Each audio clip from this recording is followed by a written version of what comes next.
On the 31st of January 1961, a young chimpanzee named Ham was launched into space aboard a tiny Mercury capsule. His suborbital flight, lasting only 16 minutes, was meant to clear the final hurdles before the launch of the United States' first astronaut, Shepard, later that spring. It was hoped that America would put a man into space before the Soviet Union, but difficulties during Ham's mission, including problems with his Redstone rocket and the unhappy chimp having to endure forces almost 15 times greater than terrestrial gravity during re-entry, led an increasingly nervous NASA and the Space Task Group, STG, to push for another unmanned test flight before entrusting the launch vehicle with a human crew member. In many ways, the unhappy voyage of Ham was a contributor to the United States losing out to Russia in the race to put a man into space. The 83-foot-tall, 25-meter Redstone was a converted ballistic missile, capable of accelerating to around 2,100 miles per hour, 3,500 kilometers per hour, which lacked the impulse to achieve orbital velocity, but could at least reach the threshold of space. A descendant and direct outgrowth of Nazi Germany's fearsome V-2 weapon, it had been utilized in the United States' first live nuclear tests during Operation Hardtack in August 1958, and its impeccable record earned it the moniker, Old Reliable. Beginning the following year, it was extensively overhauled as man-carrying space rocket, with the implementation of an effective abort system, tougher propellant tanks and upgrades to components which might catastrophically fail. At liftoff, its A7 engine, fueled by a mixture of ethyl alcohol and liquid oxygen, plus a hydrogen peroxide turbopump, could produce a thrust of 78,000 pounds, 35,380 kilograms. But its record, at first, seemed dicey. In November 1960, the Mercury Redstone 1, MR1, mission flopped, literally, when a circuitry malfunction caused the booster to rise a few inches off the pad, before an engine shutdown command was automatically issued and it settled back onto its pedestal. The launch escape system, LES, fired, as it should in such an on-the-pad emergency, rising to an altitude of 0.7 miles, 1.2 kilometers, and landing 1,200 feet, 360 meters, downrange of the pad. Embarrassingly, though, as the smoke cleared, it became obvious that the LES had not pulled with it the unmanned Mercury capsule. Instead, the drogue parachute popped out of its nose, followed by the main canopy, then a cloud of green marker dye and finally an auxiliary chute. All fluttered to the ground. Mercury astronaut Wally Schirra, watching the proceedings, described the fiasco as a memorable day, especially for someone who likes sick jokes. The press had a field day, remembered flight director Chris Kraft. It wasn't just a funny scene on the pad. It was tragic, and America's space program took another beating in the newspapers and in Congress. Astonishingly, the Redstone did not explode and remained upright. As such, it could be emptied of its propellants and readied for another mission. It flew Mr. 1 successfully, though not uneventfully, on the 19th of December. The Redstone's engine cut off at a higher altitude than intended, pushing the Mercury capsule higher and achieving a splashdown in the Atlantic 20 miles, 32 kilometers, further downrange than anticipated.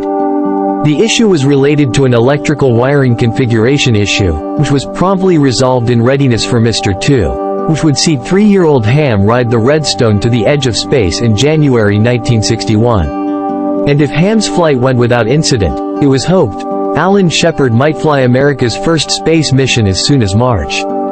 Ham was not the first animal to have been launched by the United States. A pair of rhesus monkeys, named Sam and Miss Sam, hailed from the School of Aviation Medicine in San Antonio, Texas, and were launched atop Little Joe boosters in December 1959 and January 1960, respectively. Neither of their Mercury capsules reached space.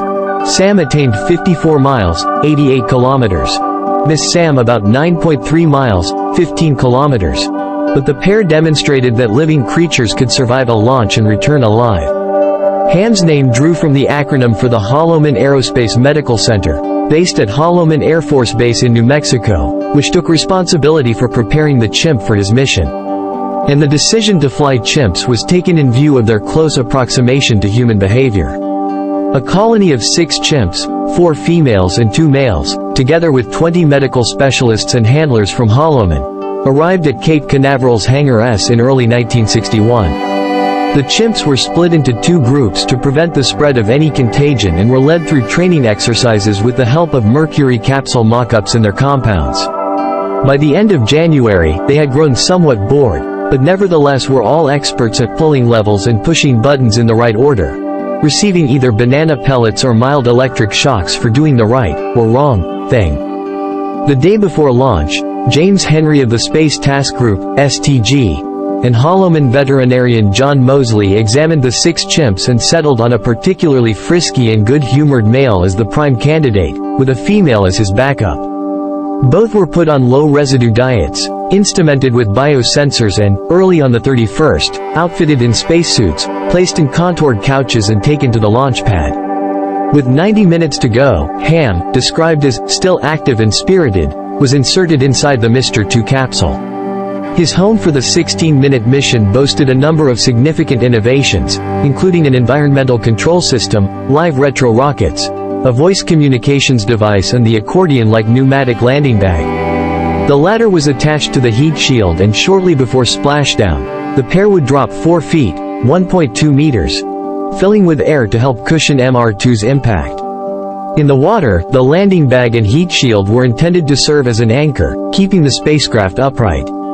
Ham's liftoff at 11:54 a.m. EST was successful, although his Mercury capsule, programmed to travel 114 miles, 183 kilometers, into space and 290 miles, 468 kilometers, downrange, actually flew 42 miles, 67 kilometers, higher and 124 miles, 200 kilometers, further downrange than intended. The chimp experienced 6.5 minutes of weightlessness and endured 14.7 times the force of normal terrestrial gravity at one point during his re-entry. He survived and seemed to be in good spirits, despite having to wait for several hours before being picked up by the dock landing ship USS Donner. After splashdown, his heat shield had skipped on the water, bounced against the capsule's base and punched 2 holes in the pressure bulkhead. As Mr. 2 capsized, the open cabin pressure relief valve let in yet more seawater. Ham, however, seemed happy enough, gobbling down a pair of apples and half an orange on the recovery ship's deck. Post-flight analysis would reveal that the Redstone rocket's mixture ratio servo control valve failed in its full open position, causing early depletion of the liquid oxygen supply. Consequently, the propellant consumption rate increased. The turbopump ran faster and led to higher thrust, an earlier than scheduled engine shutdown and the inadvertent abort of the MR2 spacecraft. Nonetheless, the basic controllability and habitability of Mercury was deemed a success. Taking this into account, the overall reliability of the system was judged at 88% for launch and 98% for the survival of the astronaut.